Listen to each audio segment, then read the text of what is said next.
కనబడతలేదా? ఇటు పోతే మరి ఇటున్నలో కనబడదు. ఇక మీడియా కూడా అవసరం బ్రదర్, మీడియా కూడా అవసరం. గౌరవనీయులు సోదరులు, యువ నాయకులు, ఆనాటి తెలంగాణ ఉద్యమంలో కాకతీయ యూనివర్సిటీలో ఒక విద్యార్థి నాయకుడిగా ఉద్యమానికి సారథ్యం వహించి కాకతీయ యూనివర్సిటీ జాయింట్ యాక్షన్ కమిటీకి ఆనాడు దిశానిర్దేశం చేసి కేసీఆర్ గారి నాయకత్వంలో తెలంగాణ సాధనలో కీలక పాత్ర పోషించిన తమ్ముడు, ప్రస్తుతం వికలాంగుల కార్పొరేషన్ అధ్యక్షుడు సోదరుడు వాసుదేవరెడ్డి గారు, గౌరవనీయులు నగర మేయర్, హైదరాబాద్ నగర మేయర్ గారు, సోదరులు యువ నాయకులు ఉత్సాహవంతులు బొంతు రామ్మోహన్ గారు, గౌరవ పెద్దలు కార్పొరేషన్ అధ్యక్షులు బోయేపల్లి రంగారెడ్డి గారు, లింగంపల్లి కిషన్ రావు గారు, అదే రకంగా వేదికపైన ఆసీనులైన సోదరులు శ్రీనివాసులు గారు, వెంకటేష్ గారు, పాత్రికేయ మిత్రులు, తెలంగాణలోని అన్ని జిల్లాల నుంచి విచ్చేసిన దివ్యాంగులైన మా అక్క చెల్లెళ్లకు, అన్నదమ్ములందరికీ హృదయపూర్వకంగా నేను మీ స్ఫూర్తికి నేను శిరస్సు వంచి నమస్కారం చేస్తా ఉన్నాను. ఎందుకంటే ఈ రోజుల్లో ఎన్నో రకాల సమస్యలతో మీ దైనందిన జీవితంలో ఇబ్బందులు ఎదుర్కొంటూ మరొక వైపు రాజకీయ చైతన్యాన్ని కూడా ప్రదర్శిస్తూ సందర్భం వచ్చినప్పుడు మరి ముందుకు వచ్చి ఈరోజు తెలంగాణ రాష్ట్ర సమితి నాయకుడు, పెద్దలు, గౌరవనీయులు మన ముఖ్యమంత్రి కేసీఆర్ గారిని తిరిగి గెలిపించుకుందామనే స్ఫూర్తితో వందలాదిగా విచ్చేసిన సోదరులకి, సోదరీమణులందరికీ హృదయపూర్వకంగా మనస్ఫూర్తిగా నేను అభినందనలు తెలియజేస్తా ఉన్నాను. గౌరవ ముఖ్యమంత్రి గారి యొక్క ఆలోచన, ఆయన దార్శనికత ఏంది అంటే తెలంగాణ సమాజంలో ఎక్కడా కూడా అన్నార్తులు, ఆకలి చావులు లేదా పేదవారి హాహాకారాలు లేని ఒక నవ తెలంగాణ నిర్మాణం చేయాలి.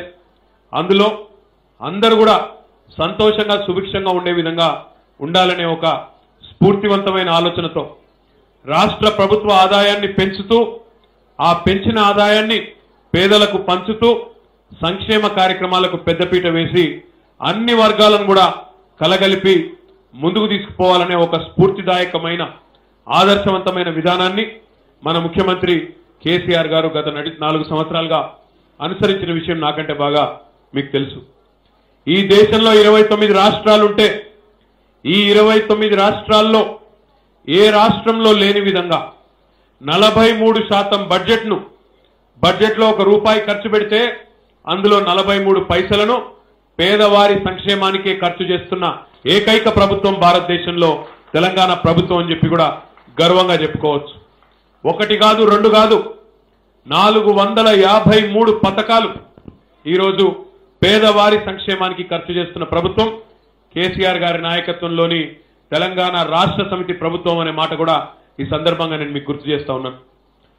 ఒక పెన్షన్ల విషయమే తీసుకుంటే దివ్యాంగులకు కానీ, వితంతువులకు కానీ, వయసులో పెద్దవారికి కానీ, ఒంటరి మహిళలకు కానీ, అదే రకంగా ఎయిడ్స్ వ్యాధిగ్రస్తులకు కానీ, బోధకాలు ఉండేవారికి కానీ, అదే రకంగా కుల వృత్తుల్లో చితికిపోయిన నేతనలకు కానీ, గీతనలకు కానీ అందరికీ కూడా ఈరోజు దేశంలో ఎక్కడా లేని విధంగా సంవత్సరానికి 5,600 కోట్ల రూపాయలు ఖర్చు పెడుతూ 43 లక్షల మందికి ఆసరాగా నిలబడ్డ ఏకైక ప్రభుత్వం భారతదేశంలో కేసీఆర్ గారి ప్రభుత్వం అని చెప్పి నేను మీకు గుర్తు చేస్తా ఉన్నాను. గతంలో దివ్యాంగులకి కాంగ్రెస్ ప్రభుత్వంలో 500 రూపాయల పెన్షన్ వచ్చేది. దాన్ని మనం మన ప్రభుత్వం రాగానే వెంటనే పెంచుకున్నాం. దేశంలో ఎక్కడా లేని విధంగా 1,500 రూపాయలు చేసుకున్నాం. కానీ భవిష్యత్తులో మీ అందరి ఆశీర్వాదంతో, మీ అందరి దయతో మళ్ళీ కేసీఆర్ గారు డిసెంబర్ 11 తర్వాత ముఖ్యమంత్రిగా పదవి బాధ్యతలు చేపట్టిన తర్వాత దాన్ని 3,016 రూపాయలకు పెంచుకోబోతా ఉన్నాం అన్నమాట కూడా ఈ సందర్భంగా నేను మీకు తెలియజేస్తా ఉన్నాను. 3,016 రూపాయలతో ఎవరు కోటీశ్వరులు అయిపోరు, ఎవరు ఆస్తులు కూడబెట్టుకోలేరు. దివ్యాంగులు కూడా కోరుకునేది నిజంగా కూడా సానుభూతి కాదు. సకలాంగుల నుంచి మీరు కోరుకునేది సానుభూతి కాదు.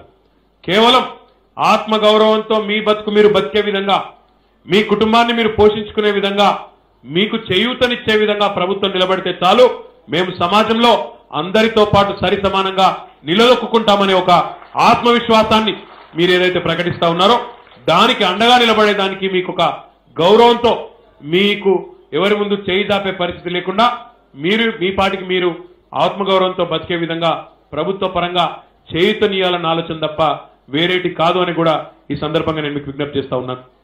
ఒక మాట తమ్ముడు శ్రీనివాసులు గారు అన్నారు, అన్నా మా శాఖను తీసుకొని పోయి మహిళా శిశు సంక్షేమ శాఖలో విలీనం చేయడం వల్ల మాకు కొంత ఇబ్బంది ఉన్నది, ఆ గతంలో జరిగిన పొరపాటును సవరించాలి అని వారు కోరడం జరిగింది. వాసుదేవరెడ్డి గారు ఈ విషయాన్ని గౌరవ ముఖ్యమంత్రి గారి దృష్టికి, గౌరవ మంత్రి గారు మీ శాఖ మంత్రి గారు తుమ్మల నాగేశ్వరరావు గారి దృష్టికి కూడా పలుమార్లు తీసుకొని పోవడం జరిగింది. ఇక్కడ మీకు ఒక సాంకేతిక పరమైన సమస్య ఏదైతే మనకు అడ్డం వచ్చిందో దాన్ని కూడా మీకు చెప్పాల్సిన బాధ్యత మా మీద ఉన్నది. కామెంట్ చేయండి. ఎప్పటికప్పుడు మా వీడియోస్ చూడాలంటే సబ్స్క్రైబ్ చేసుకోండి.